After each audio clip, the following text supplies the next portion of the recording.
Welcome to LA Meekly, the most American podcast from the city where the only things red are the carpets at movie premieres. I am your host, Daniel. I'm Grigor. Ha ha ha! Today's episode is on how to be bodacious. Oh, Gregor, you are so stupid. Today we talk about the proletariat. I find this topic boring. The devil it is! Oh, cheese it. It's the LA Meekly boys. Beat it, Vladimir! You too, Gorbachev. We thought you two were blacklisted. No, I said Black Beauty was on my movie list. And I had black heads. Yeah, this is America. We don't have to worry about being blacklisted or excluded for who you are or what you believe. Now get back to Russia, you pinko commie traitors. And hey, Gorbachev, how about you put that wall back up? And think about extending it to Mexico while you're at it. Yeah, and since you have the manpower, why don't you take that wall north to Canada? America's closed. Sorry. And another thing, build a temporary wall through Alaska, 'cause I'm not sure yet. So today we're going to talk about the proletariat. I find this topic boring. Como el diablo! It's the Oaxaca Meekly boys. Get to it!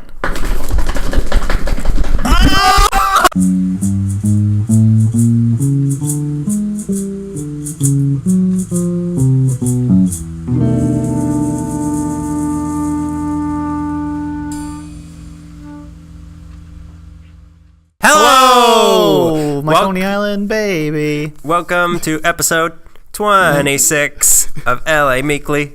The Title podcast. pending. Patent pending. Copyright. Infringement. We registered for the infringement, so we have to pay ourselves every time we... We like to just circle the money around. When you launder money, that's how you do it. Communism. So, Hi. hello, Greg. Welcome back. Welcome back, welcome back. I bet you never thought you'd be back here, but here you are. The world was crueler than you thought, wasn't it? How does it feel to be out on your own? There's not one friendly hand out there.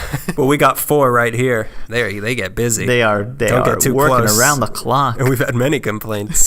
This is episode 26, as we said. The podcast is now off of our health insurance. It's all on its own. Mm-hmm. One day into its own manhood, it drops something on its foot. What are you going to do? Go to ER? You know how expensive that is? So on this episode, for the month of February, as I was saying to you, yes, we just ever so misunderstood what Black History Month is, and we're going to be talking about the Blacklist this month, the Hollywood Blacklist. I thought we got it. We'll never learn. They take us to the Museum of Tolerance, and we never walk away with the right thing. I walked away with the tour guide.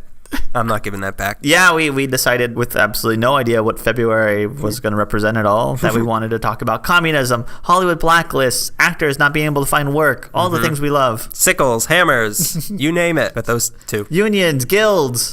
Fellowships, committees, brotherhoods. Secret handshakes. We're going to reveal it all tonight. We are naming names, Daniel. M. Night Shyamalan. Kami, they're back. They're back, every single one of them, and they're here. Welcome to Blacklist 2. Bigger and blacker.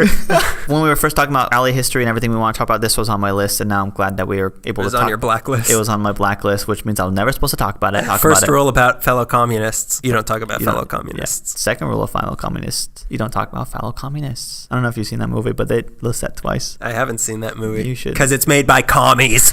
Chuck Palahniuk or whatever his name is. Commie. That movie's about secret organizations meeting in the dark. So without much further ado. School me, please, God. That's what I'm here for. School is back in session. Communism. Where did it come from? Are you a communist? Are my neighbors communists? Early 1900s. Fade in on a sleepy Russian shtetl. Communism is born. It becomes the official government of choice in Russia, or as they now insist on being called, the Soviet Union. Oh. Meanwhile, across the Pacific, democracy, the arch nemesis of communism, keeps a wary Freemason eye on the Soviets from the safety of its fortress, the United States. Our heroes walk in, Buck Rogers and Duck Dodgers. Of the 21st and a half century? But ideas are sneaky and hard to trace, so organizations were formed within the United States to try to keep an eye on things within its own borders. Oh, you know it's not going to like that as America. The earliest of these started in 1918 to keep an eye not only on people with communist sympathies in the United States, but also on a more urgently worrisome ideology at the time, fascism. Locally, an organization we talked about very briefly once, the Hollywood Anti-Nazi League, was formed in July 1936 as a voice to let people know that some of the people working in Hollywood, the Jews, saw what was going on in Germany and also in the United States, and they didn't like what they saw. By 1938, this group had around 5,000 members, with people like Dorothy Parker, Fritz Lang, Oscar Hammerstein, Dashiell Hammett, Ernst Lubitsch, F. Scott Fitzgerald, Chico Marx, no, none of the other Marxes, except for one Marx. Carl, the fifth Marx brother, even worse, that's Zeppo, Benny Goodman, and Eddie Cantor. We're going to be naming, there's going to be a lot of... You've already named a lot of names. I like some of those people. I do not like what you're doing. No, these are good guys. They don't like Nazis. Oh, wait, no, you love Nazis. Oh, my God. I drive a Ford swastika. So these guys, the anti-Nazi... Yeah, we are going to be naming a lot of names. Yeah. But we're naming them all. I'm naming good and bad. Yeah. That people have to know. Yeah. And they're all bad. And they're all dead, too. Most of them. Kirk Douglas is still around. Is he? Have we been Weekend at Bernied? We will leave a memorial at the end of this podcast, so when he does die, that you will think that this entire time we were aware. And Green Day's Time of Your Life will be playing. And it'll only be clips of him when he's old. It's amazing that song's still a song, you know? It's a good song. Okay. It's punk. They used to be sort of punk, but they really went punk with that song. Yeah, I mean, you cannot sell it to little kids, you know what I mean? Mature This only. isn't your grandma's punk. So these guys, the Anti-Nazi League, they had rallies at the Shrine Auditorium. Oh. Tellingly, for the future, the only studio heads with the guts to be in an organization like this were the Warner Brothers. Unfortunately, another organization popped up May 26, 1938, the Dies Committee. It might be D's. I'm going to say it's Dies. For the purpose of this, it's Dies. German. It sounds very German, though. The Dies Committee. Yeah. Headed by a Democrat from Texas named Martin Dies Jr. Is that a verb? Are you saying a sentence? Martin Dies Jr. Comma Jr. They were an official committee of the House of Representatives created to investigate subversive organizations, in particular suspected Nazis and KKK members. Only instead of KKK members, the committee decided to focus on the American Communist Party because they suspected them of meddling with the Works Progress Administration. This committee was a reincarnation of similar earlier committees like the McCormick-Dickstein Committee and the Fish Committee before that. So it goes Fish, Dick, Dies.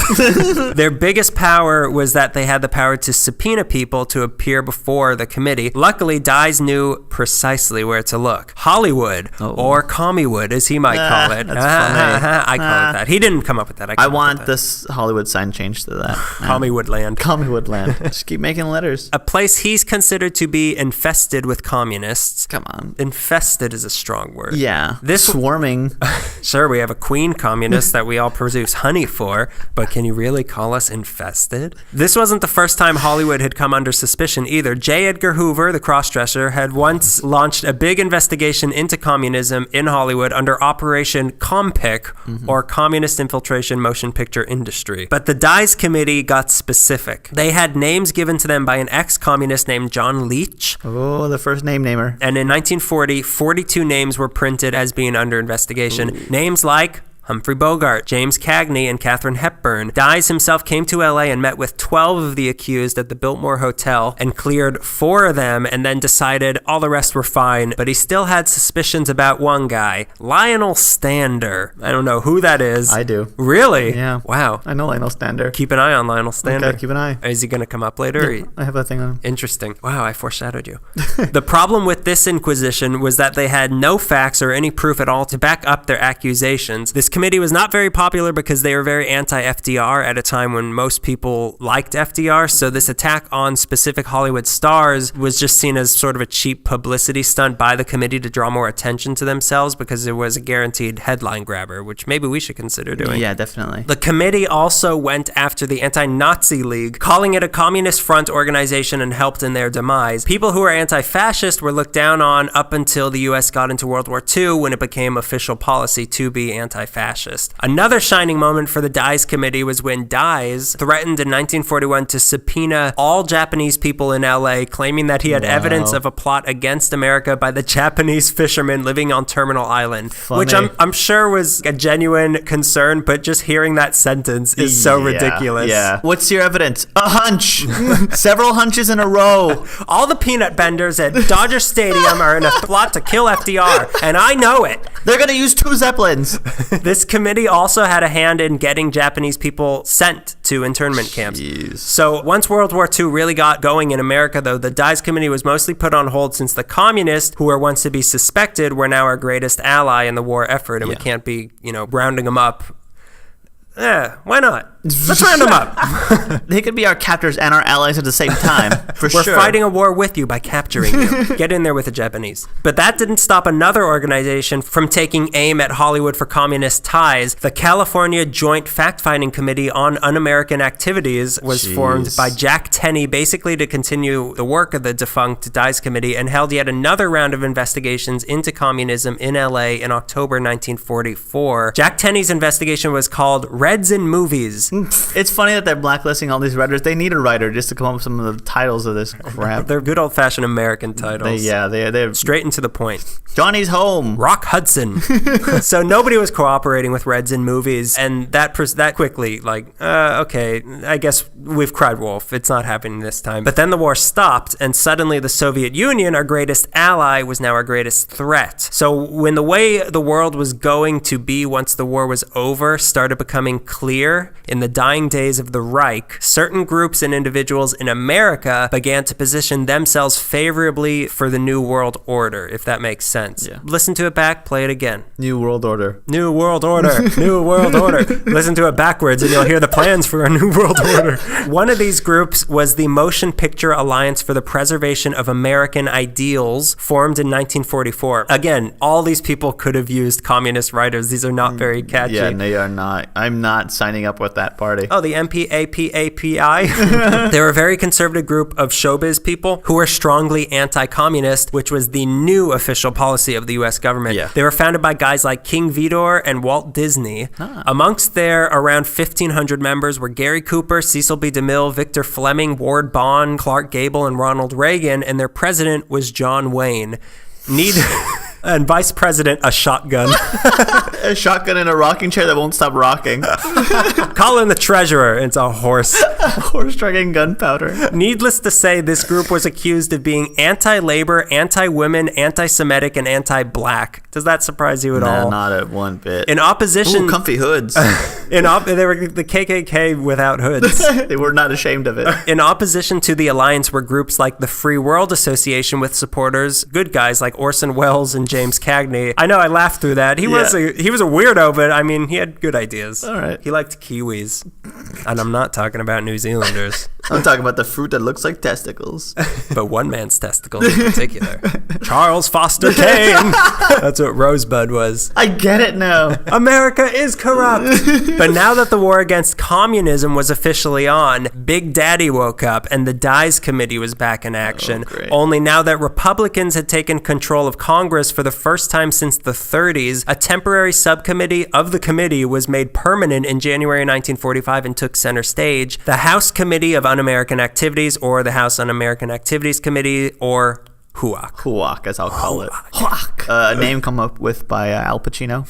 He popped out into this world a little early just to go, HUAC! And then he came back. First premature words. It was HUAC's duty to investigate any disloyalty or communist ties in American citizens. And like I said, being a group with an ideology that was not very popular pre-war, now post-war, the rest of the country came around to their way of thinking. Yeah. And now HUAC decided they wanted their crack at Hollywood pinkos. But what put them back in their sights? Hollywood, that is. The Hollywood Blacklist is pretty much a fable with the moral of united we stand, divided we fall, played out in the crucible of Los Angeles, and this is the first example of that. It started with a very popular local trade paper, The Hollywood Reporter. Do you know this? No, I didn't know this. Settle in. Oh, boy. You might want to cancel your subscription now. I know you read it daily. I need to know. Who might be the young Han Solo? The man in charge of The Hollywood Reporter at the time was the man who founded The Hollywood Reporter, Billy Wilkerson. He was born in 1890 in Nashville and grew up to go to medical school in Philadelphia until his dad died and he inherited all of his gambling debt. Okay. Is that true? Yeah. Why would I make that up? It sounds really funny. No, it's true. People die. A dad couldn't die. No. His dad didn't die. No. So to make quick money, he quit medicine and started working with great foresight at a Nickelodeon in New Jersey. He began climbing up the ladder of the East Coast film industry until he was eventually in charge of distribution for Carl Laemmle's Universal Pictures. Wow. Then he started getting delusions of grandeur, and in 1927, he tried to start his own movie studio, but the others already had such a tight grip on the industry, he quickly found himself to be a failure. That's better than slowly finding out you're a failure. Yeah. His next big idea was to start a trade paper that was actually based in Hollywood, where all the action was now happening. So he moved there in 1929. 29? Oh, God, the year. And in 1930, the Hollywood Reporter was open and reporting for Reporter. And then the Depression hit. To keep them afloat, Billy Wilkerson got involved in nightclubs, which sounds like a nursery rhyme. He got involved in nightclubs and alcohol and developed relationships with guys like Meyer Lansky, Mickey Cohen, and Bugsy Siegel. They love gambling debt. Oh, yeah. That's how they run their game. We knew your father. As you can tell, they made it through the 30s, but Wilkerson also had friends like Howard Hughes, who introduced him to a friend of his named J. Edgar Hoover. J. Edgar Hoover here. Who seemed to have some sort of obsession with communists and dressing like a woman in Hollywood, and started giving inside scoops on the situation to Billy Wilkerson. The reason why Wilkerson went through with what he decided to do next isn't entirely clear, but there are a lot of possibilities that might all be true because humans are complex and we illustrate that regularly, hence we are a good podcast. Leave us a review. Billy Wilkerson had an obsession with communism in Hollywood also, and starting in 1945, he had been writing anti-communist articles in his paper against what he called the Red Beachhead. No, all right. I thought that was a drink.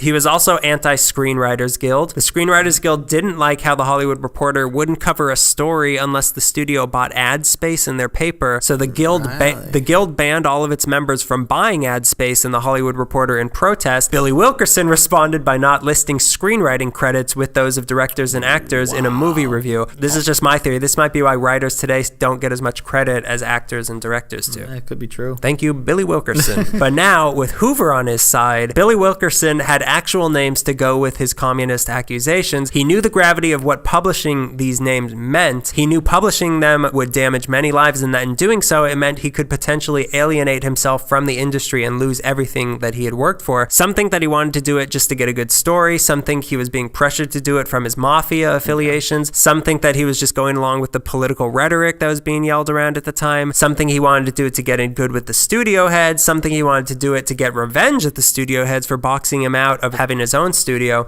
Something he was afraid that if people in Hollywood started coming out as sympathetic to communism, it would turn off audiences and Hollywood as a whole would suffer and collapse, and he wanted to nip that in the bud. Something he just plain genuinely disliked communism, and he felt that it was his moral duty. Billy Wilkerson was a very religious man, and religion is an enemy of communism. Yes. Supposedly, he went to his priest with his dilemma and asked if he should go through with it, and the priest told him, "Get those bastards, Billy."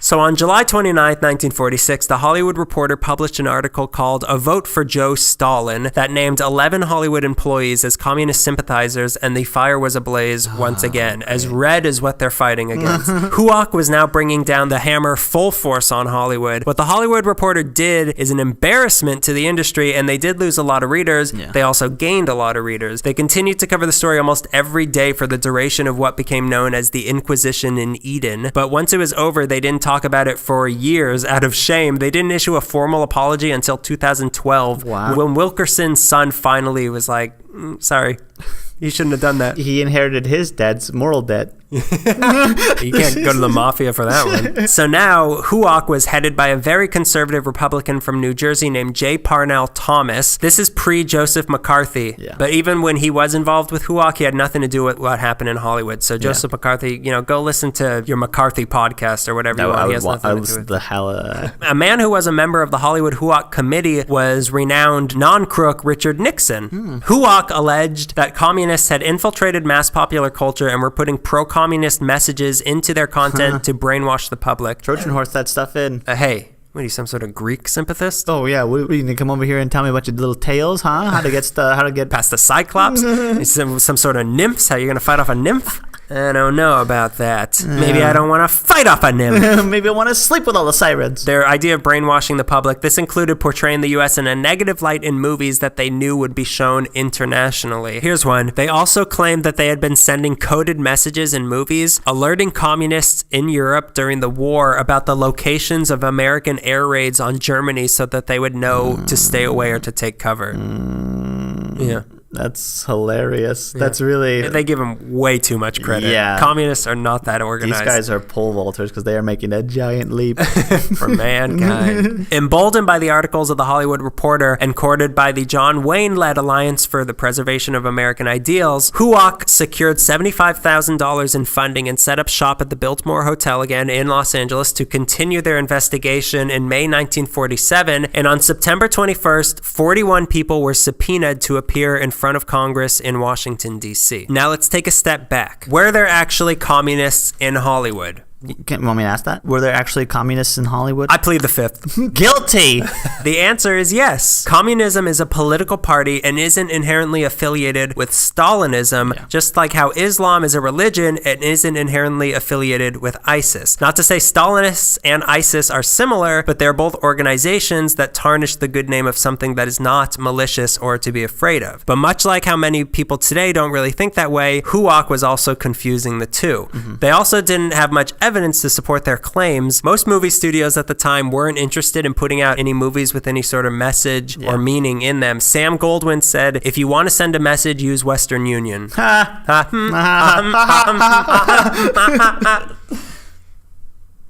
good writer. One example they cited was the movie Mission to Moscow that was made in 1943, which Jack Warner was told to make by the Roosevelt administration to change people's minds about staying out of the war by showing Russia in a positive light and showing American isolationism in a negative light. HUAC saw this as a communist fare. Other pieces of evidence were Russian words being used in movies. What HUAC was really against, though, was liberalism and social change. Say what you will about those borscht-guzzling Reds. Communism has some good ideas. Yes. Oh no. Oh God. Oh God, I hear the helicopter. They're here for us. Communist police. You two aren't supporting socialism, are you? No, it's something else. Well, all right, comrades. So some of these good ideas: workers' unions, social security. These are communist concepts that our democracy has adopted and is better for. The guy who wrote Mr. Smith Goes to Washington, a movie that epitomizes the American spirit, Sidney Buckman wrote that, was a card-carrying member of the Communist Party. Hollywood being a pretty liberal town, a lot of the people working in show business weren't so much gulag KGB commies as just social rights advocates. That being said, it was understandable also that people were afraid. Stalin was real, spies were real, and the Soviet Union was a powerful country with powerful weapons, not least of them being an ideology. Hollywood studios were based on clearly defined hierarchies, and the equality of communism was something people in the higher up positions feared. But the way they went about addressing this fear is absolutely deplorable. It was an embarrassing time in our country. Oh, it's horrible. I love it.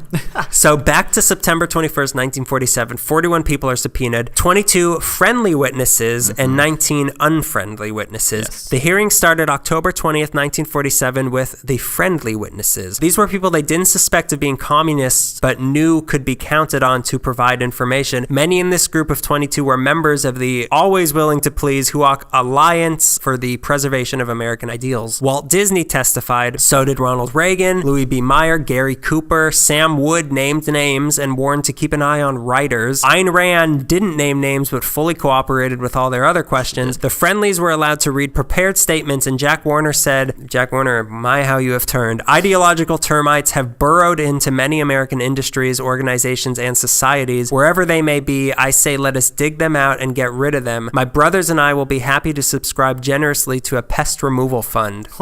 Then it was time for the unfriendlies. Of the 19, 11 were to testify, and they saw that nobody in Washington was on their side, so they wanted some moral support from back home. And they did have support back home. On October 29th, a week into the hearings, Variety put out an ad saying how disgusted and outraged they were at what was happening and asked, who's un-American? And then underneath that, 116 names of people who had the courage to put their John Hancock on this declaration.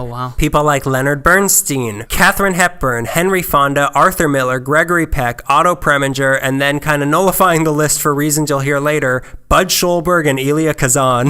Before the subpoenas even started, there had been a rally on May 19th, 1947 at Gilmore Stadium against HUAC with Henry Wallace in attendance and Katharine Hepburn reading a speech written by Dalton Trumbo that said, silence the artist and you silence the most articulate voice the people have. Answering the call for support, though, were members of the Committee for the First Amendment. This was an organization formed by John Huston, William Wyler, and Philip Dunn to protect the right to exercise the First Amendment independent and be able to freely believe in whatever you want. Their first meeting was at Ira Gershwin's house and grew to include members like Charles Boyer, Joseph Cotton, Joan Crawford, Van Johnson, Spencer Tracy, Gene Kelly, Frank Sinatra, Vincent Price, Lauren Bacall, and Humphrey Bogart. These were just parties. Like, why are they going to dress it up? They're just partying. They were the craziest of parties. They weren't just parties. And I'm not talking about the Communist Party. This group had bought national radio time, and on October 26th, they broadcast Hollywood Fights Back! That's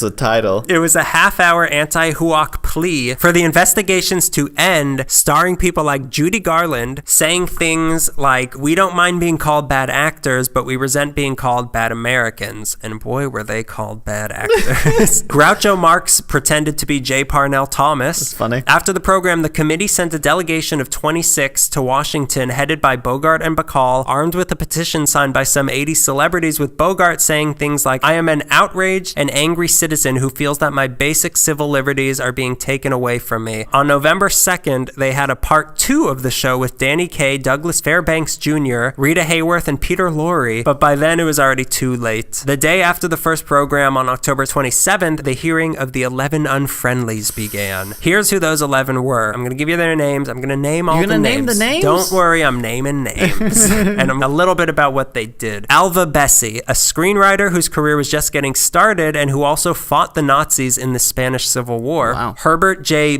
Bieberman, a writer and director who wasn't particularly well known. That's all I have to say about him. Bertolt Brecht, who's a very famous German writer. Right. Lester Cole, he wrote a few Charlie Chan movies, and he wrote The Invisible Man Returns, and was instrumental in getting the Screenwriters Guild going again. He was also an official member of the Communist Party. Don't tell anyone. Cut that part out. Nixon.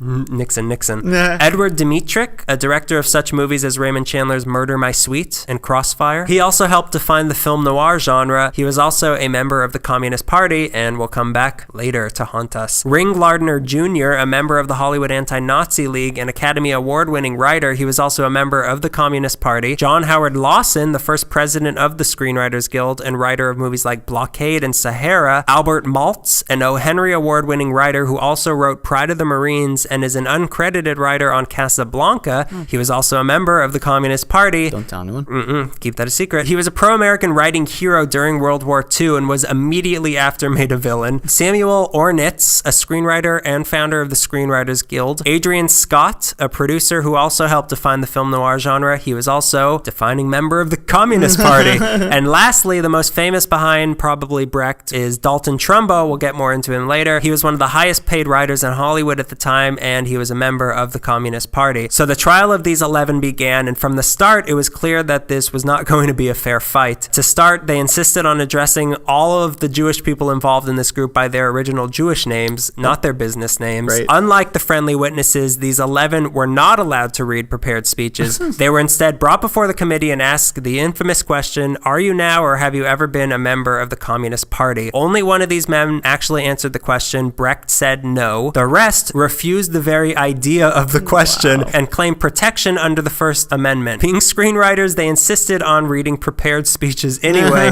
but they didn't get very far. Alva Bessie managed to get in. It's my third draft. I mailed this to myself, so you can't steal this. This is copyrighted. I brought Lawrence Olivier to read it for me. Imagine this. Imagine it's not me. Imagine you're talking to some hunky man, the straightest man there is, Rock Hudson, and he's playing with this other guy, Liberace. You'll find out who he is. Just in glitter and a weird haircut. You'll find out what glitter is when your kids grow up. So Alva Bessie managed to get in. I will never aid or abet such a committee in its patent attempt to foster the sort of intimidation and terror that is the inevitable precursor of a fascist regime before he was escorted out of the building. Okay, well. Trumbo was dragged out yelling things like, "This is the beginning of the American concentration camp." After they asked Lardner the question, he responded, "I could answer the question exactly the way you want it, but if I did, I would hate myself in the morning." That's funny. Lawson Lawson was asked the question. I assume he sighed and then responded, "It is unfortunate and tragic that I have to teach this committee the basic principles of America." And then the gavel banging started, but he kept going, and J. Parnell Thomas banged his gavel 16 times, supposedly breaking it, as Lawson was escorted out yelling, "Hitler's Germany, Hitler's tactics." What year was this? 47? 47. Hitler was dead for 2 years. That's hitting close to home. Yeah. The hearings were closed after Brecht, who fled back to Germany the next day and never returned. Wow, really? Yeah. I didn't know that. Leaving just the unfriendly 10, or as we now know them, the Hollywood 10. Yeah. One for each amendment in the Bill of Rights. Look at that. Congress was not charmed by their antics, and on November 24th, 1947, they voted 346 to 17 to charge them for contempt of Congress. Yep, fun, baby. They were convicted in early 1948 and each fined $1,000. Bieberman and Dmytryk got 6 months, but the rest were sentenced to a year in federal prison. They appealed the sentence in June 1949 and lost, and then took it to the Supreme Court. But in April 1950, the Supreme Court decided not to hear their case. This meant that anyone else accused of being a communist or whatever else they decided to accuse you of, that you could no longer claim protection under the First Amendment of the Constitution, because that does not work here.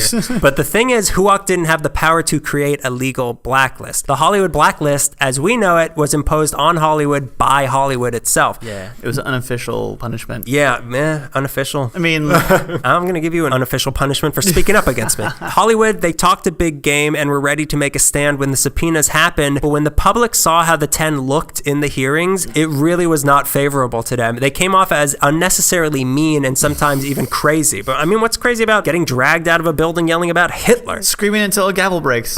If that's crazy, give me a Napoleon hat. Get the giant butterfly net and strap a jacket on me. You know, Hollywood is nothing without the public on its side. Yeah. So show business started to backtrack on their words. The day after the verdict was reached on the 10, November 25th, 1947, the president of the Motion Picture Association of America, Eric Johnston, who, when this whole mess started, declared, "As long as I live, there will never be a blacklist in Hollywood," and that he would never be party to anything as un-American as a blacklist. He called a meeting with 48 movie executives at the Waldorf Astoria Hotel in New York City. The studio heads, ever shrewd, were afraid of what the public turning on them might do to the film industry, so they issued what is now known as the Waldorf Statement, where they vowed in regarding to the 10, "We will forthwith discharge or suspend without compensation those in our employ, and we will not re-employ any of the 10 until such time as he is acquitted or has purged himself of contempt and declares under oath he is not a communist, and that no communist or other subversives will be employed by Hollywood." Ooh. And the blacklist was on. Set your phasers to black. Any other subversives is really scared because their reach is so, anything. Oh, what? You don't like movies about cowboys? You didn't eat all subversive. That hot dog. What are you, subversive? These 10 no longer had jobs and were not welcome back into Hollywood, and that went as a warning for anyone else caught being a communist. But it didn't stop there. A few days after this statement, Bogart and Bacall started to back away. Yep. They claimed they didn't fully understand the situation and didn't know those guys actually were communists and had been, quote, duped. Bogey. Come on. Of all the gin joints in all of Soviet Russia, you had to back out of this one. And with those two silenced, no other big stars stood up against any of this for another 10 years. Even Edward G. Robinson, who had been paying all the legal expenses of the 10, eventually caved in and named names himself. By February 25th, 1948, the whole committee for the First Amendment was disbanded. The guilds fully cooperated with the blacklist because they were afraid of making the rest of their members look bad if they didn't. So they thought they were protecting, their own people. The Screen Actors Guild was being run by Reagan, and he was real strict on enforcing the blacklist. Yeah. The only one who seemed to be against it was Sam Goldwyn. But, what's one man? But Sam Goldwyn. One person can't stop something like this. It took the cooperation of the entire industry to pull this off, and they let it happen by staying silent and keeping their heads down while their friends' lives were ruined. But it didn't end there. HUAC put out yearly reports on who they suspected were communists, which contributed to what many people refer to as the gray list, which was a list of people not officially forbidden to work in Hollywood, but understood that you shouldn't hire this person. Then in 1949, eager to please, the American Legion gave a list of 100 people they had evidence as being communist that they circulated to the studios, and then came Big Daddy.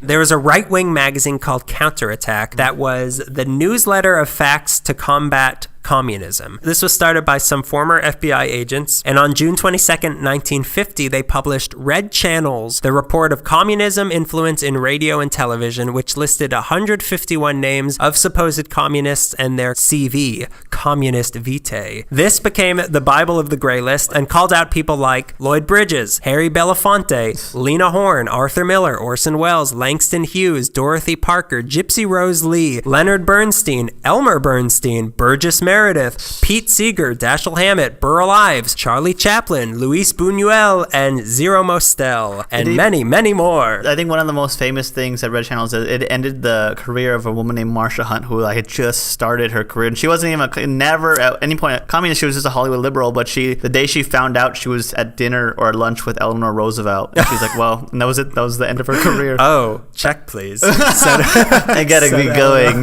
Put this on the presidential tab. The whole business of Red Channels and how they got their information was really shady, and the sorts of things that would get you in Red Channels were speaking at a teachers union meeting, or supporting African famine relief programs, or attending world peace conferences, and they listed all of the things that you did. What they didn't list were all of the anti-communist organizations you may have been a part of also. Yeah. Some people were even mixed up for other people and were listed incorrectly. Wow. Their careers were still ruined. Like, oh, you're McCartney? I meant McCartney. Sorry.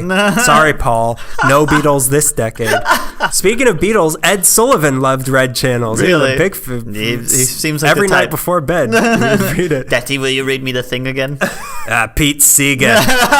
He one time gave a quarter to a homeless man. Kami. Charlie Chaplin once wore a red tie to a dinner. Kami.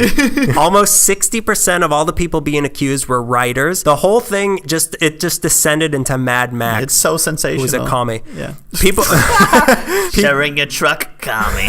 Drinking gasoline for water. Kami.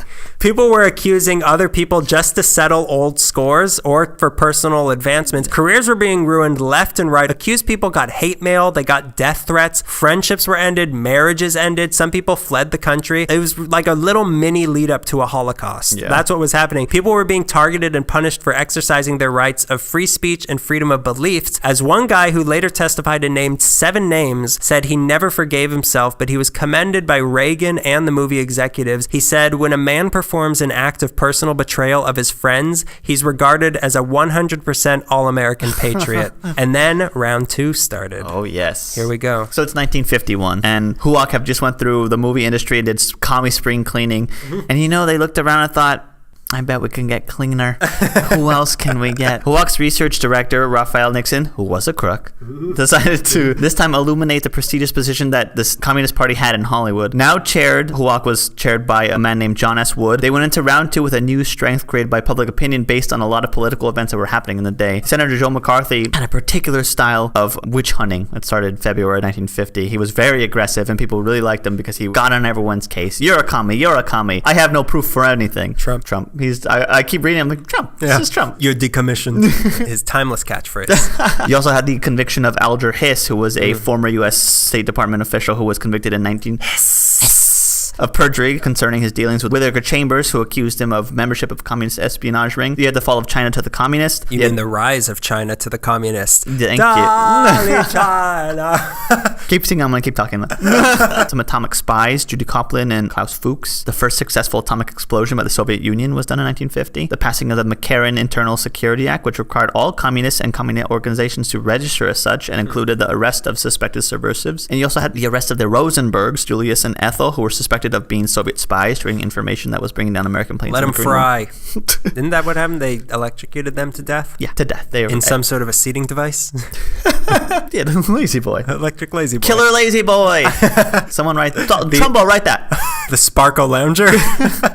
Plug it in and go to hell. So it felt like, because of all these events and everything that was happening in Hollywood, it felt like communism was a real threat to America. So HUAC had a lot of support behind them. They also had a much more systematic approach this time around to bringing people in. They knew what they were doing at this point. Exactly. They're like, oh yeah, we got the hang of this. Yeah. They were armed with subpoenas from congressional committees to get people to appear before administrative boards. So they were just raking it in. So what typically went down was an individual who raised suspicions of the committee received a subpoena to appear before HUAC. During the hearing, the requested individual suspected of his communist ties was questioned about their political political beliefs and activities. And then the more appalling thing came. You were asked at that point to provide the names of the people involved in everything. One more, as you were walking out of the courtroom. One more thing.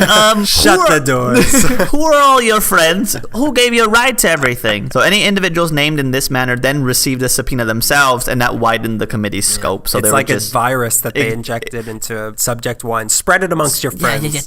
It's the worst pyramid scheme. So those brave souls who refused to answer the committee's questions or to identify other members couldn't be indicted, like you said, for contempt of Congress and sent to prison, as it happened already. Those being questioned by the committee had the option of pleading the Fifth, referring to the Fifth Amendment, which allows someone to avoid self-incrimination, but pleading the Fifth often reeked of guilt. Fifth Amendment communists says... What are you trying to hide? Yeah, what are you trying to hide? What do you got? You got something in your pocket. What's the ace in the hole? You told me you have an ace in the hole, but I don't know what it is yet. McCarthy referred them as Fifth Amendment communists, which you're a jerk. Really, I think, you can be sent away from prison for 6 months to 10 months for contempt of Congress, or you can rat out your friends. But really being blacklisted was the worst thing, because you were just out of a job. You wrote for 20 years. Do you talk about what the Film Academy decided their new rule against people who pleaded the Fifth? No, I didn't know that. What? You couldn't be nominated for an Oscar if you pleaded the Fifth in front of the Congress. I didn't know that. Yeah. Wow, that is savage. Yeah. On a dime, okay, we all hate communists too. Whatever you want. It was we'll change every single rule. Sure, we want to have black people in the academy, but no communists. It was just a trend at the time. And keep in mind, no real laws were broken and no crimes were being called into question. It was not a crime to have a different political belief or to exercise your right to free speech or invoke the Fifth Amendment. There's nothing to, if you're trying to fight it, what do you fight? Exactly, yeah. And while the first round of hearings started with this feeling of patriotism and active resistance, after the Hollywood 10 were arrested and all the studios turned their back on everyone, these new hearings started with this deflated resignation going around. Everyone's all right, I don't know, this is it. This is, the noose is around my neck and they're asking me if I want to swing. And even though Huoc claimed... You want to swing alone or with your friends? If you swing with your friends, you might break your neck. That's the easy way to go. And even though Huoc claimed that they were now only after individuals and not the movie industry as a whole, the movie industry was so afraid of the repercussions that now everyone was just cooperating. Cooperating, as they called it. Studios were, again, pressuring people oh, you're going to go see Huoc? Tell them whatever they want to hear. Name them, because we need you to be our star. We got a few names. They saw this damage as being irreparable if they couldn't be on Congress's side, so they're just willing to do whatever. So in March of 1951, Huoc resumed their investigations of the film industry, and they began with actor Larry Parks. In the spirit of, let's go ahead and name the names of the committee, let's name the committee, shall we? John S. Wood was at the head. Other members of that, Harold Vald of Illinois, Francis Walter of Pennsylvania, Morgan Mulder of Missouri, I like him, Clyde Doyle of California, Boo. James Frazier of Tennessee, Boo. Bernard Kearney of New York, double boo. Charles Potter of Michigan, Potter boo. Louis Russell was the senior investigator, and Frank S. Tavern was Russell.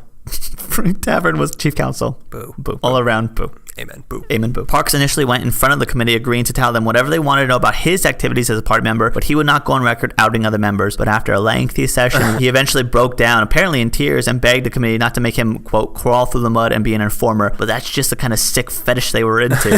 Through several private... Now say it wearing this.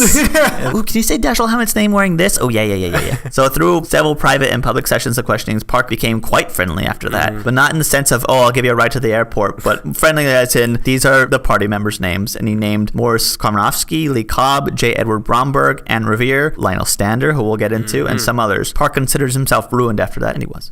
Paul Jericho, who has his committee date coming up pretty soon, said about Parks that he was unwilling to follow the example of Parks. If I have to choose between crawling in the mud like Larry Parks or going to jail like my courageous friends of the Hollywood 10, I will certainly choose the latter. Ouch. And after Parks testified and went friendly, he was still blacklisted.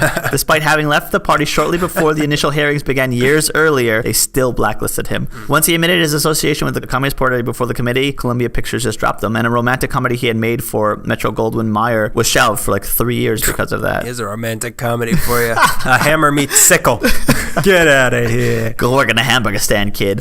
He couldn't get any work for some time in his career, never really recovered. So, basically what happened with Larry Parks, the moral of that story is you're damned if you do and you're damned if you don't. The Larry Parks story. The Larry Parks story. In April, 2 actors and 2 writers were subpoenaed to testify in front of the Huoc. Victor Killian, Fred Graff, Waldo Salt, and Paul Jericho. Like I said, Salt and Jericho were named by screenwriter Richard J. Collins. Another story editor was called in a witness, Maida Reyes Rosenberg, who was part of this Communist Party but left in 45.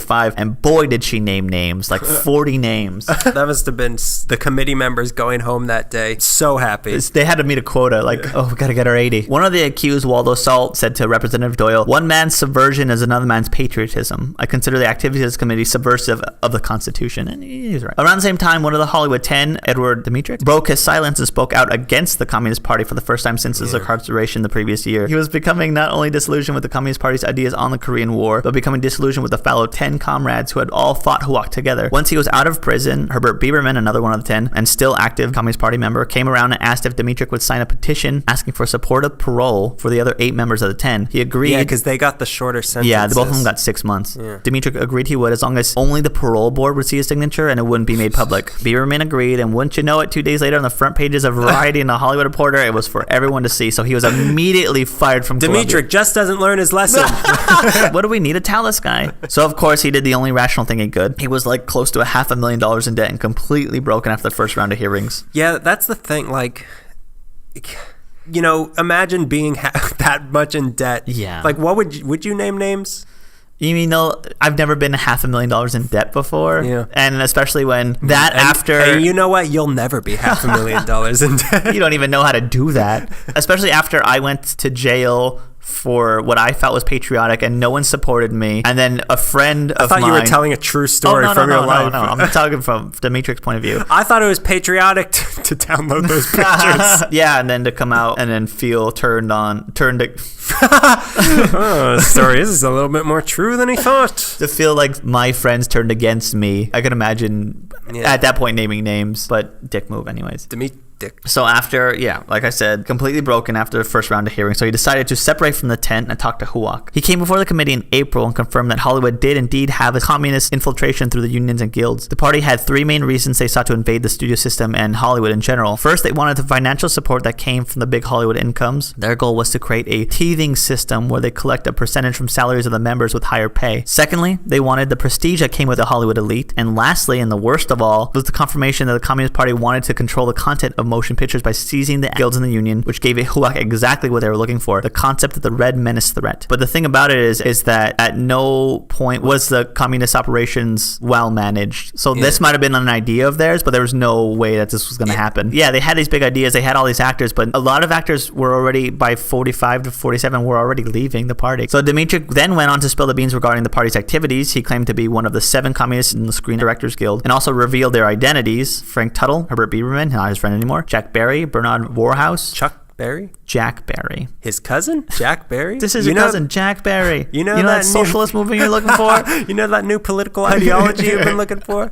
Well, get this. It's just Karl Marx readings. Bernard Warhouse, Jules Dasden, and Michael Gordon. He also named many more party members within the committee, which included attorneys that had previously helped with the different party members. So he was taken off the blacklist and returned to directing by 1952, but became an enemy of the formerly 10, now 9. He had after that had just a stigma surrounding him. So, that's why we don't know who Edward Dmytryk is. Yeah. Meanwhile, Bertolt Brecht, one of the original, he's sipping margaritas in Berlin. Because Berlin is full of margaritas. Margaritaville. Yeah. That's what they renamed it after World War II. Sitting in the rubble of World War II. Wasting away again here in Nuremberg. Searching for my lost Führer. Every time something bad happens. Mein Kampf. Don't say that. It's illegal now. It's illegal now. I can't be a communist there. I can't be a Nazi here. Where can I go? Mexico, home of margaritas? They built a wall. In May, they investigated writer Leonard Bercovici, Elvin Hammer, Lloyd Goff, and Bea Winter. Bea Winter was a former agency secretary, and her name was named by one of my favorite actors, Sterling Hayden. He was in The Killing, he was in The Long Goodbye, he was the dirty cop in The Godfather, Crime Wave. Well, I'm glad Pacino did what he did to him. I wish it was real life. Hayden, who had spoke to Huok privately and talked, which he would spend the rest of his life regretting, despite being in illusion with the Communist Party, he was still turning names over. It was like the worst thing he'd ever felt he did. He claimed that he was recruited by Bea Winter. Hayden wasn't really the right fit for the Communist Party because he had served as a spy for the OSS, the Office of Strategic Services, which was a precursor to the CIA. Yeah. Like he was a spy. Interesting. Or was he? Or was he a spy or a mole? But when he saw that Huok was initiating round 2 of its investigations, he wrote a letter to J. Edgar Hoover, since they were in the same government together. J. Edgar Hoover strapped off of his brassiere and he opened up the letter. He pulled the letter opener from his garter belt. He wrote a letter to Hoover asking for forgiveness for his party association during what he called a moment of emotional disturbance. After the FBI said they were not going to clear your name, they suggested he meet privately with them to discuss his activities as a communist member. And he still got subpoenaed and had to appear publicly in front of the committee where he had again named names. He never forgave himself for not standing up to Huok. The lesson that is slowly starting to build is snitches indeed get stitches, but they also get riches because they won't lose their job. It was just absolutely dreadful. According to one reading, 1/3 of those subpoenas cooperated with the committee. Many of those called before HUAC were willing to discuss their own activities but refused to drag out any of their former members. However, admirable. Very admirable. However, after the Supreme Court ruled that individuals could not invoke the Fifth Amendment if they had already testified about themselves, these witnesses had to choose between explaining their own party activities and being coaxed implicating other people. That's how it went. Ronald Reagan, yes, Doc Brown, the actor, and his co-chairman, Jerry Lewis. He was again brought up for the committee in 1951. He spoke against the communists and told HUAC that he had been fighting over control of the Guild for some time now against them. But he also made it known that he detested the tactics used by the committee now that they were starting to... I don't even eat red jelly beans. Here's something I didn't know about the American Legion that I don't think you mentioned earlier, was that they were known for boycotting movies that had members who didn't cooperate with HUAC. And then they had like a lot of members, like 2.8 million members across the country who were willing to do stuff like that. I always thought they were cool. Yeah, me too. They have cool buildings and stuff. They have and a cannon in front of it. Yeah. They're not cool. They're not cool, man. You know what? You're not cool. Take off that leather jacket, American Legion, because you ain't cool. And then there's the most memorable of the friendlies, Elia Kazan. Of all the name namers out there, no one is more hated than Elia Kazan. Probably because Except by Martin Scorsese. Yeah. Probably because he garnered the most acclaim through his career. The way Trumbo symbolizes resistance with the HUAC and all the battles that entails, Elia Kazan represents what cooperation with the committee meant. He had a successful career, yeah, but people never forgave him for what he did. Kazan was part of the Communist Party since the early 30s when he was still part of the theater. He, like many other people in the party, had grown particularly disenfranchised with the Communist Party as it moved away from its Roosevelt years and into its late 40s Soviet years. Kazan said he was only a member for a year and a half in its early days, and by the early 50s, the days when HUAC was having people sent to prison, Kazan had intellectually disassociated completely with the Communist Party and was now a committed anti-communist. So he saw nothing wrong with telling the committee when they sent a subpoena for him everything that he knew. He met with HUAC in January of 52 for a private executive session. His original goal was to inform them that indeed he had been a member for a year and a half and quit in disgust, but he had no intentions of ratting out other members. And there's this idea of Kazan naming names freely to the committee, but really it was like, oh yeah, him and him and him. Going in there with his shirt unbuttoned. Smoking a cigarette. You ever hear of... Yeah, I got another one for you. We're not even... Trotsky. Leon Trotsky. Ever heard of him? Cyndi Lauper. She's coming. You just wait. In all truth, it was torture for him to come to the conclusion to start naming names. It was not an easy decision. The studios were pressuring him to give up his friends. Some of his friends like Lillian Hellman and Arthur Miller were furious at him. They broke their friendships up because of this. Other party members who ended up being friendlies wanted permission from Kazan to name him. He knew that his prosperity as an artist and as a person who needs to eat was at risk if he didn't cooperate. So on April 10th, he met with the committee again in a private closed session where he spoke openly about his experiences, and the next day the transcript was released publicly. Dick move. The names in the account were Louis Leverett, J. Edward Bromberg, Phoebe Brand, Morris Karvanowski, Clifford Detz, and Art Smith, all people who were members when he had originally started in the 30s. See, a lot of these names, what, who? Yeah, exactly. But the reason we're saying what, who is because they were named. Yeah. Kazan's wife wrote a statement that she would release to a newspaper pretending to be Elia. His wife wrote a letter to be put in the newspaper ad from him because she wanted, detailing the issues that led to the testimony and the cooperation and made him out to be a patriot. But really, it just made his old party members really angry at him. And through his many successes over the decades that he worked, that hung with him. In 1999, the Academy awarded him a Lifetime Oscar because, after all, he directed On the Waterfront, East of Eden, Streetcar Named Desire, Viva Zapata. There was an enormous controversy of the award, and the remaining 10 and their supporters, as well as members of the Academy, sat silent as he was awarded. That stuck with him for, 40 years? As the 50s grew on, it only seemed like the stakes were getting higher for anyone not proving themselves to be an all-American patriot. In 52, Charlie Chaplin was denied re-entry into the U.S. for his stray political beliefs. He was subpoenaed by the committee in 1947, but eventually released from testifying. The government had no real evidence that proved him to be a threat to national security, but some felt he was trying to sneak communist propaganda into his films. Charlie Chaplin? Yeah. What? He left to England for what he thought would be a few months and found that upon trying to return, he was denied access, which was arranged by Attorney General Thomas McGarney. Under U.S. law, grounds for denying a foreigner admission include moral turpitude and political affiliation. And terminal silliness. Too many deaths. Terminal silliness. We're not going to have it in this country. Contagious. Not after the Nazis. We're not going to have terminal silliness, okay? Everyone get serious. Tuck that shirt in. Straighten that tie. Put that right shoe on your right foot, okay? Make your cane less bendy. Take up that mustache. You look like him.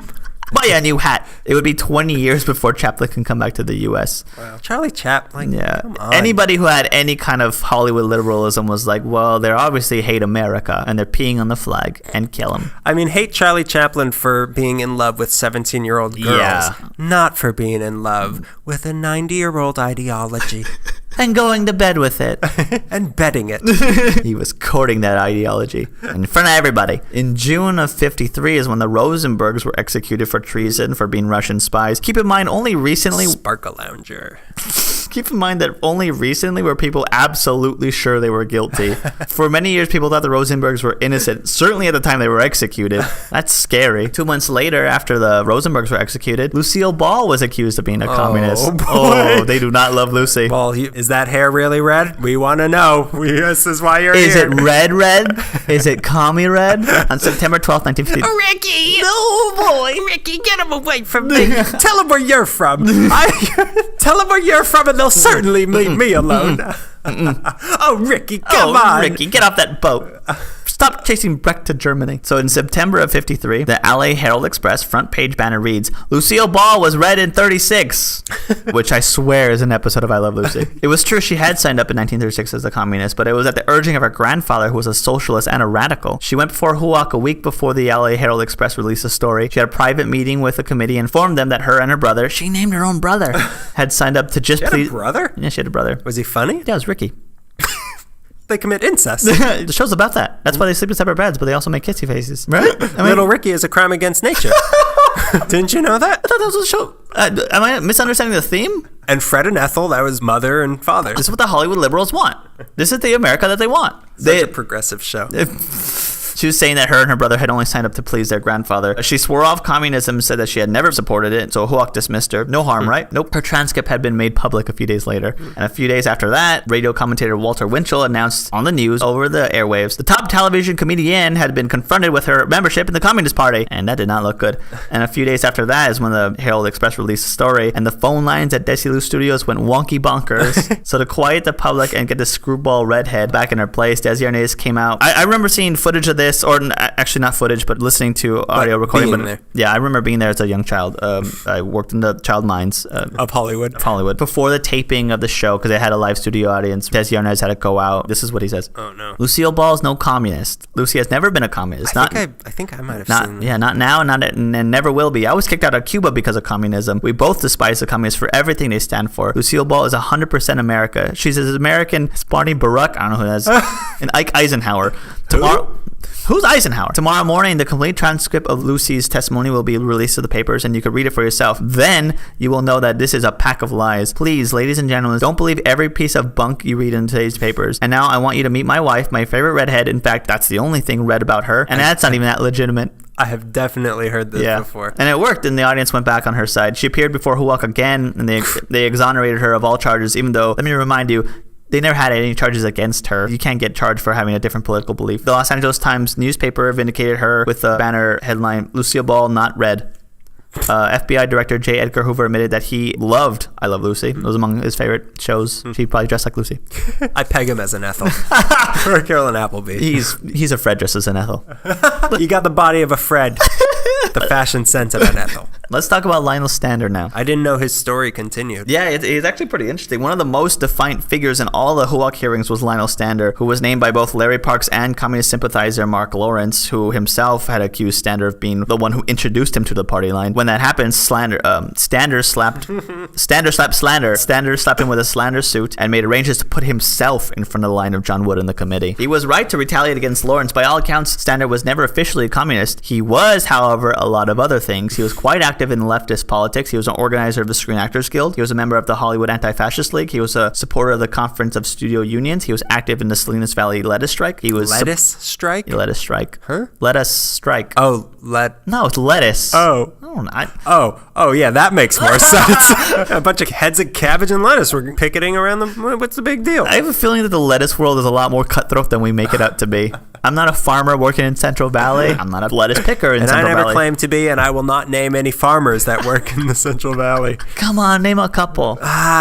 Cesar Chavez. He supported the Scottsboro Boys defense, the Tom Mooney case, and he was in many guild campaigns. Because of his outspoken positions on politics, it had been hard for Stander to find work since 1940, as you mentioned. He had been, for a very long time. Yeah, from, the first round, they were like, there's something about this guy, yeah. Even before his name had been brought up by all They took off his mask. Mr. Joseph Stalin! I wanted to be an actor. I auditioned for Dracula. They gave it to Zambozo. Some bozo from Romania. Pennsylvania. Bellabozos, they call him. Even before his name had been brought up by the friendlies, Huoc was suspicious of Stander being in the Communist Party. One of their best quotations pieces of evidence was in his appearance in the film No Time to Marry, which was done in 1938, where Stander was seen whistling the Internationale, which was the communist theme song, which is not a very memorable theme song. They took that as evidence of like, yeah, he's definitely in the party. Yeah, they couldn't distinguish between actors playing characters and people. These are not people who appreciate a film. No, certainly. They probably never saw one. The first one I saw, they got too scared because there was a train coming at them. And they jumped out of the way. I'll never again. I'm going to get the people behind this. When I grow up. I bought a ticket for that train. It tries to kill me. I'll kill it. I'll kill all of them. I'll kill this whole industry. That train is going to derail. After couldn't get work for a while, he hit a stride of productivity in the industry between 43 to 46 before Huoc started round one of the trials. After accusations were made against him in 51, Stander requested to be brought in front of the committee. It took 2 years, in May of 1953, before he was able to plead his case to them. He started by pledging his support in the fight against subversive activities. He added, I know a group of fanatics who are desperately trying to undermine the Constitution of the United States by depriving artists and others of life, liberty, and the pursuit of happiness without due process of law. And these people are engaged in a conspiracy outside of all the legal processes to undermine our very fundamental American concepts under which our entire system of jurisprudence exists. And Huoc was like, yeah, hey, wait a second. He's talking about us. They just keep falling for these things. I'll go on. Yeah. Oh, wait a minute. He named names. Those are our names. I know J. Parnell Thomas. I know Richard Nixon. John Wood. Oh, that's my name. For standing up to Huoc, many considered him to be a goddamn hero. But being a hero during this era wasn't as clear as it should have been. So his career was, of course, tanked after that. Put his name on the list. He survived for the rest of the 50s as a stockbroker on Wall Street. He was a journeyman stage actor. He was a corporate spokesman. He managed to return to the stage in the early 60s, as well as playing a role as the bartender in Once Upon a Time in the West. I thought you were going to say Cheers. You know Woody? It's him. He eventually landed a recurring role as Max in the 70s show Heart to Heart, starring Robert Wagner and Stephanie Powers, which seems like a punishment that Huoc would set upon you. In 20 years. Robert Wagner's going to kill Natalie Wood, and you're going to have to hang around with him and talk about it. We need a rat. In 53, Arthur Miller, who had been part of the Blacklist for a long time now, who was once part of the Communist Party, wrote his play The Crucible about the Salem witch trials, which... Interesting. I used the word crucible earlier. You did. I noticed it. I see what you're doing. You foreshadowed the hell out of this. Yeah. If you don't know what the Crucible is, it's about the Salem witch trials when panicked individuals began turning on each other. Sound familiar? It was an allegory for the witch hunting McCarthy kill a commie for mommy sweep. In particular, the Huoc trials that Miller was part of. In 57, he would appear in front of the committee, I believe with Marilyn Monroe by his side because it was his new wife. Yeah, that's right. And refused to name names, and they sent him to prison for contempt of Congress. My God, the affairs in that marriage. He was just showing off. Like, yeah, babe, come check this out. I'm soup's cool. I have powerful friends. You ever heard of the Congress? You ever heard of Lillian Hellman? No. Boop boopy doop. Some people accuse Huoc of going after the movie industry not only because they felt the content was a Trojan horse for CB propaganda, but mainly because they'd garner publicity trying to build support of Huoc so it came so big that you can't topple it. You could topple it. But to what end? Did they just want money for themselves? Or? I don't, you know, that's the thing. I don't know what was feeding them immediately, but I think that there's an ideology. Definitely there's an ideology. They want to become so powerful to fight off any anti-patriotism. But yeah, you're right. There had to be some naked, like, yeah, the money in our pockets. Yeah. You think it's about, like, America? No. You think I like this country? No, yeah. I'm from Russia.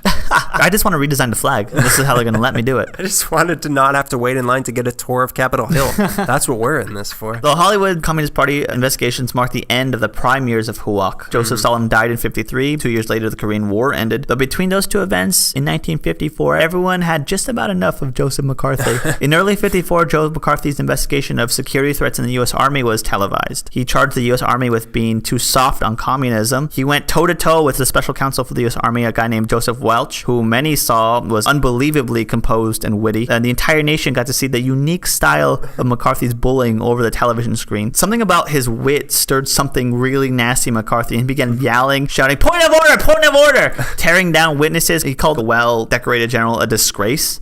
He would later accuse other military members of being members of the Communist Party, and Welch said to McCarthy, "You know, until this moment, Senator, I think I never really gauged your cruelty or recklessness. and it was for everyone to see. Everyone I like that. I like that that's how this ends. Yeah. It's the moment. You Twilight Zone yourself, Mr. McCarthy. It gets even more Twilight Zone. McCarthy's display of viciousness turned public opinion against the senator. On December 2nd, 1954, the Senate voted to censure him, describing his behavior as contrary to the senatorial traditions. Not an expulsion of censures, but like, man, you are not cool. Like, we really don't want you representing us anymore. So after that, he spiraled into alcoholism and died in 1957, which is a real shame because I would have really liked to see him see the hippies take over the world. Yeah. That would have been hilarious. Comb your hair! Cut your hair! He didn't even get to see Spartacus. Oh my God, that would have been great. What? That guy looks like me. The work and the importance, quotations, of the committee continued to tank throughout the 50s and early 60s until the committee itself was renamed the House Internal Security Committee in 1969. With their new name, they announced a new focus, which was domestic terrorism, basically just attacking anti-war groups. But by that time, the public opinion was again shifting on issues of war itself. So again, the public opinion was just, it's the one that entrapped all of this, and now it's like a wave. Just like, okay, we're done hating everyone. Let's go back to liking it. It's just, but let's not forget about the face of the Hollywood Ted. Let's talk about Dalton Trumbo a little bit. Yeah. There's a wonderful documentary out there on him. They just did a movie with Bryan Cranston.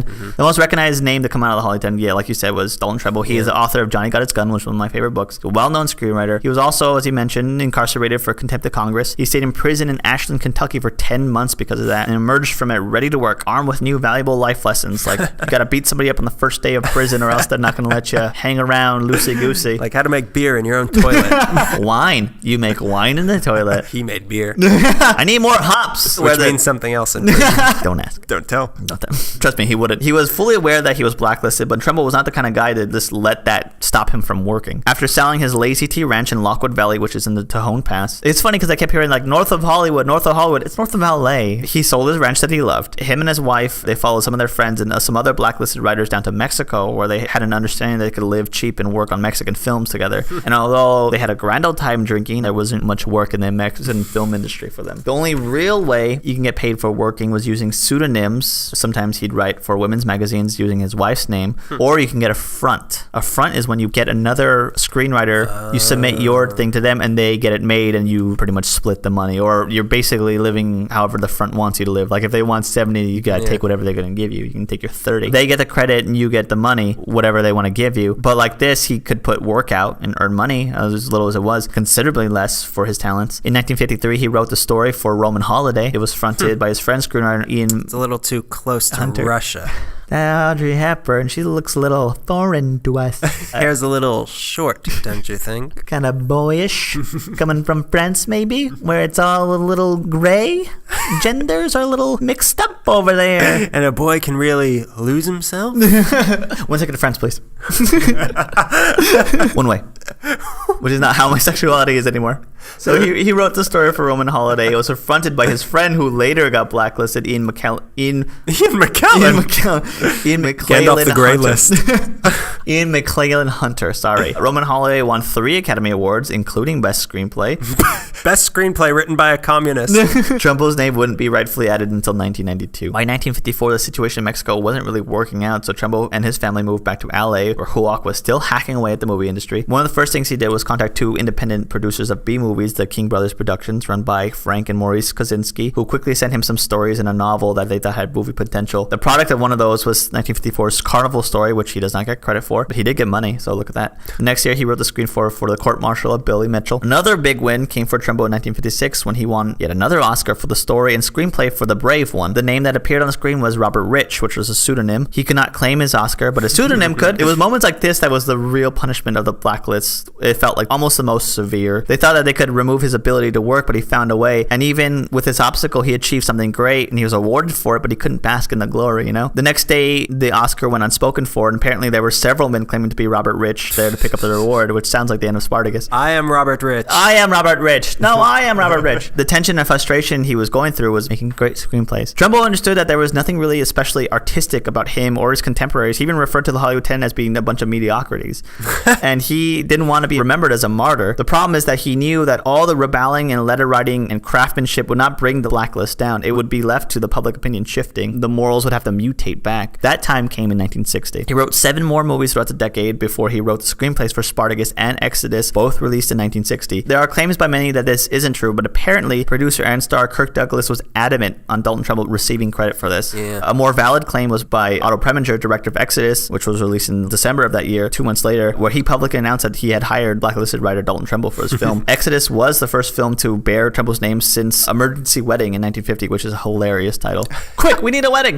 It's an emergency. It's an emergency. Wedding. Spartacus or Exodus, either way, 1960 was the year the blacklist officially was denounced. You want to talk about Spartacus for a little bit? Okay. Did you get to watch Spartacus? Not yet. Watching Spartacus, you're not thinking like, this is a real allegory for the blacklist. But that scene with the I am Spartan, like that sums it up. That's all he needed to do. For those who don't know the scene, let's spoil it. Hit me with it. They're asking, hey, who's a radical old Spartacus around here? Hey, we'll free everybody else, but we need a Spartacus to, come forward. So they want to know who Spartacus is. They're all chained together, so he stands up. The guy next to him feels he's standing up, who I think is Tony Randall. Tony Randall. Tony. I am Tony Randall. Quit bragging. No one wants to know. No one's arguing with you on that. So the guy next to him stands up and says, I'm Spartacus, before he can. And then someone else stands up. No, I'm Spartacus. And then everyone stands up. I'm Spartacus. If everyone had done that in this thing, if they said, no, I'm not telling you who communists are. If everyone got on the same page with that, or if everyone said, yeah, I'm a communist. We're all communists. It would have been fine. Yeah. You can't fight that. Yep, he figured it out. He figured it out. It took a prison sentence and years of struggle to figure it out. And living in Mexico, which was the worst punishment of all. We hadn't built the wall yet, though. That's not so bad. So the American Legion, known for boycotting movies that supported communist media workers, had boycotted Spartacus. Someone who publicly ignored their protests and made a fool of them was President John F. Kennedy. So the American Legion had him killed. They got one of their cannons. The second shooter was a cannon. Imagine how they must have felt having the president go after the American Legion. Walk right past them all and be like, I'm going to watch Spartacus. He comes out, I'm Spartacus. I am a Spartacus. I am Spartacus. So in 1970, Trumbo got it and gave a speech to the Screenwriters Guild saying that the blacklist was a time of evil, caught in a situation that had passed beyond the control of mere individuals. Each person reacted to it as his own nature, his needs, and his convictions, and his particular circumstances compelled him to, which sounds a little bit like a forgiveness, but nah. A few years later, in 1975, another barrier was broken. It was Jackie Robinson joined the Major Leagues. Joined the American Legion. Jackie Robinson became the first communist ever to play football. And he shared the ball with everybody. We were all one team together. It was a long time after the blacklist and I am Spartacus. Yeah, we all saw it, Jackie. But I'm Spartacus. Okay. Now send me Arthur Miller. I've got some questions for his wife. It'd be so funny if Jackie Robinson introduced Marilyn Monroe to Joe DiMaggio. This is my friend Joe. Oh, hi. Arthur who? 1975, another big year for all this. It has been a long time since the blacklist and Hollywood, well, it's been 5 years. Hollywood was making up for its injustice by giving credit to the uncredited writers and directors. In a formal ceremony, Trumbo received his 1956 award for Best Screen for The Brave One. You got that. That same year, 1975, 6 months after Nixon's departure due to the Watergate scandal, Congress dismantled HUAC. Good. They were later referred to by Representative Don Edwards as a kangaroo court. Good. One of the men who pushed for the end of HUAC was our old friend who tried to save Chavez Ravine, Frank Wilkinson. He organized the National Committee to abolish HUAC, later renamed the National Committee Against Repressive Legislation. Good for him. Hometown hero. Good for him. Yeah. You know, I like Frank Wilkinson. One hometown hero with a lot of hometown villains in this episode. So the Hollywood 10, they've achieved a legendary status since then. Even though, like, Trumbo would point out, like, none of us, like, there was 2 people that were famous. They really are this sign of this rebellious statue now. Yeah. They should make a statue of them. You're right. 10 statues distributed all over Hollywood. Gotta find them all. Where's Brecht? It's in Germany. Those who named names were never truly forgiven by some, and the witch hunting of the Red Trials of the 40s and 50s are remembered as a terrifying and scarring time for this country. I mean, it could have gotten bad. Like, if we... Yeah. The thing is, that's sort of what started in Germany, like, Jews. Yeah. But we were on that path, but we sort of stopped ourselves, which is something to be proud of. Yeah, I think it's something, definitely. Yeah, we it's the thing that still goes on to this day where we have... Oh, yeah. I guess we haven't really stopped, but at least we stopped with communists. Well, what I'm trying to say is there are always 2 sides sides almost equally fighting each other at a point. Like this country is just two fists locked into each other. That should be our new flag. Two locked fists covered in blood and bruises. It's funny thinking back on what I know about Joe McCarthy, because I know Twilight Zone for sure had a lot of episodes that were like obvious. All of them. Oh yeah, pretty much all of them. Because I watched a lot of old TV growing up, so I just knew Joe McCarthy was bad. Growing up, I didn't know why, and every time I'd watch a movie that I liked, I'm like, oh yeah, Joe McCarthy's bad. Like your parents would tell you stories about Joe McCarthy, so you'd behave. Yeah. He's gonna come in here and repress you in some way. So behave. It was interesting learning how it grew and then how it was dismantled, and it's basically the same thing did both public opinion. It's like the French Revolution. Yeah. Guillotine. Oh no, guillotine. Oh no. Communism. Who'd have thought? Yeah, who'd have thought it would have created such a hubbub in our backyard? I know. It's really scary to think that this really communists among us. That these pinkos want everything. They want to change the way we think. I didn't realize how serious it was. Yeah. It always, my idea of the black was always like, well, they can't write. That sucks. But no, like they can't do anything. They were also, their names were marked, and they had to go back to working grocery stores or whatever they did before they got into the movie industry. They had to go back to recording podcasts before they let us all vow never to let this happen again. Let us. I think I said everything I needed to say. Well, there's one thing you still had to say. What's that? Are you a member of the Communist Party? You bet your ass I am. Well, if you want to leave a review because communism is sharing your opinions, leave us a review on iTunes. Let us know how big of a communist you are by giving us 5 red stars. And don't forget to name your name. It helps us, gets more people listening to us, makes us easier to find for other people. Like us on Facebook. We have a lot of articles. Follow us on Twitter. We're getting better at that. Yeah, that's the thing that we've read the manual for, and we're like, oh, that's what it's I finally read Twitter for Dummies, the 2016 edition. I read every year, but this is the year I'm going to implement it. Yeah, for sure. Yeah, I'm following all the slight changes they make in programming. At LA Meekly for Twitter. Instagram, LA_Meekly, a picture most days of the year. Of just us and the stuff we see. Eventually, we'll be in their pictures as well at some point. Eventually, we'll accidentally flip the camera and you'll see Greg's eyelid. And my double chin, yeah. Somehow they're next to each other. Yeah, they consume each other. He is a mess. He is Quasimodo. We don't mention that, but Greg is living in a tower. I'm a living gargoyle. We really buried the lead. 26 episodes in. You didn't know that we're Disney characters? Ha ha ha. Isn't it funny? Tumblr is the home base, lameekly.tumblr.com. Yeah, whenever our episode is released, we post a lot of stuff on our Tumblr just so you can follow a little bit. You can see pictures. You can see Dalton Trumbo's mustache in a bathtub. He's in the bathtub. That's the poster. It made me want to watch the documentary. Send us an email. Yeah, please. la.meekly@gmail.com. Let us know. Would you rat us out to the committee? Send a yes or a no in a checkbox to LA Meekly Store, 2100 Pennsylvania Road. Care of the White House, 1600 Pennsylvania Avenue. Address it to Barack Obama. He'll know what it means. Trust us. He's in our pocket. Communist. If you want to, you can find us on Stitcher. We're there. Pocket Casts we're now on. All sorts of things. Cool. Yeah. If you've made it this far, you're clearly, unless you have like tinfoil attached to some like a Slim Jim or something, and you're listening to this somehow on a ham radio somewhere in a truck in like Vermont. Hi. Stay off the Adderall. That has been yet another episode of LA Meekly, naming names without remorse since 2013. Well done. We did it.